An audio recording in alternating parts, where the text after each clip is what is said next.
माझं नाव बाळासाहेब अण्णासाहेब पाटील. मला थोडंसं या 3-4 महिन्यापासून डोळ्याचा त्रास जाणवायला चालू झाला.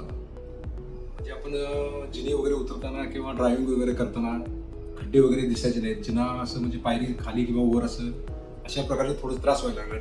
ड्रायव्हिंग करताना थोडं लांबचं अंतुक दिसत होतं. पेपर वगैरे वाचता येत नव्हतं, बारीक अक्षर दिसत नव्हते. मग आमचे सायन मुखर्जी इथं नंदादीपमध्ये आहेत हे मला माहिती होतं. ते माझ्या शेजारी जातात, माझे चांगले मित्रच आहेत ते. मग मेन डॉक्टर पटवर्धन साहेबांचे ते सगळं ते चेकअप वगैरे केलं. तर त्यांनी लगेच मला 8 तारीख दिली. 8 तारखेला पहिल्या डोळ्याचं माझं ऑपरेशन झालं. मग दुसऱ्या डोळ्याचं ऑपरेशन त्यांनी 15 तारखेला केलं, लगेच 8व्या दिवशी. दुसऱ्या डोळ्याचं ऑपरेशन झाल्यानंतर मला पहिल्या डोळ्याला एवढं स्पष्ट दिसायला लागलं की ब्राईटनेस पण असं एवढं व्हाईट यायला लागला की म्हणजे मलाच म्हणजे स्वतःवर विश्वास बसला की असं कसं काय एवढं स्वच्छ दिसायला लागले ते. त्याच्यानंतर दुसऱ्या डोळ्याचं पण ऑपरेशन झालं तर ती 3-4 दिवसांनी एकदम क्लिअर दिसायला लागले आता. आणि आता सध्या तरी काय प्रश्नच नाही. आता तर मुखर्जी साहेबांनी माझे डोळे चेक केले, डाव्या डोळ्याला तर 0 नंबर आहे म्हणून त्यांनी सांगितलं. मला खरोखरच आनंद झाला या हॉस्पिटलमध्ये.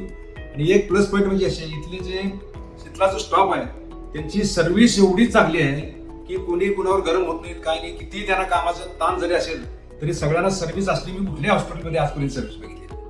त्याबद्दल या नंदादीप हॉस्पिटलचं मी आभार आहे. अभिनंदन करावं तेवढं थोडं आहे.